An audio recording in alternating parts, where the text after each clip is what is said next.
திருநங்கைகளுக்கான மாநில கொள்கை 2025. இந்த மாநில கொள்கையை வெளியிட்ட முதல் மாநிலம் தமிழ்நாடு. இதே மாதிரி பார்த்தீங்கன்னா திருநங்கைகளுக்கான நலவாரியம் அமைத்த முதல் மாநிலம் தமிழ்நாடு. இது டிஎன்பிசியில் நிறைய தடவை கேட்டிருக்காங்க. எப்போ அப்படின்னு பார்த்தோம்னா 2008 ஏப்ரல் 15. இப்போ இந்த ஏப்ரல் 15 தான் திருநங்கையர் தினம் அப்படின்னு சொல்லி நம்ம கொண்டாடுறோம். திருநங்கை தினமாக வச்சுருக்கோம் ஏப்ரல் 15. அடுத்து திருநங்கைகள் நலவாரியத்தை தோற்றுவித்த முதலமைச்சர் யாருன்னு பார்த்தோம்னா கலைஞர் கருணாநிதி. நலவாரியத்தின் வாயிலாக என்னெல்லாம் கொடுக்குறாங்க? உயர்கல்விக்கு உதவித்தொகை, தொழில் சார்ந்த திறன் மேம்பாடு, சுயதொழில் பண்ணுறதுக்கு மானியம். அது மட்டும் இல்லாமல் ரொம்ப முக்கியமானது ஆதரவற்ற திருநங்கைகளுக்கு மாதாந்திர ஓய்வூதிய தொகை. இது எக்ஸாமில் கேட்டது. இது எந்த துறைன்னு பார்த்தோம்னா சமூக நலன் மற்றும் பெண்கள் அதிகாரமளித்தல், social welfare and women empowerment department அதான் இம்ப்ளிமெண்ட் பண்ணுறாங்க.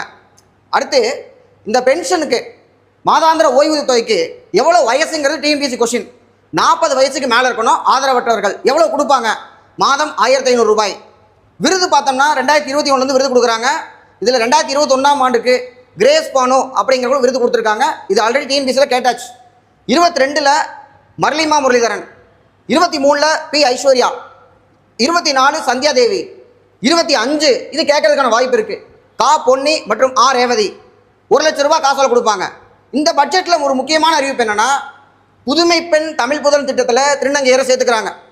அடுத்து நம்ம எப்படி பணிபுரியும் பெண்களுக்கு தோழி விடுதி, வயதானவர்களுக்கு அன்புச்சோலை மாதிரி அரண் அப்படிங்கிற பெயரில் தங்கும் இல்லங்கள் மதுரை மற்றும் சென்னை 2 இடத்துல ரொம்ப முக்கியமானது. அடுத்து 50 திருநங்கைகள் காவல் படையில் சேர்க்க போகிறாங்க. பத்மஸ்ரீ விருது பெற்ற முதல் திருநங்கை நர்த்தகி நடராஜ். அடுத்து பார்த்தோம்னா நாட்டிலேயே முதல் முறையாக லோக் அதாலத் நீதிபதி பதவிக்கு நியமிக்கப்பட்ட முதல் திருநங்கை ஜோயிதா மோண்டல். அடுத்து முதல் திருநங்கை காவல் உதவி ஆய்வாளர், ஸ்கூல் புக்லேயே இருக்கு, பிரித்திகா யாஸ்னி. அடுத்து பார்த்தோம்னா முதல் திருநங்கை வழக்கறிஞர் சத்யஸ்ரீ சர்மிளா. நா காமராஜன் தன்னுடைய கருப்பு மலர்களில் காகித பூக்கள் என்று திருநங்கையை குறிப்பிடுறார். தேங்க்யூ.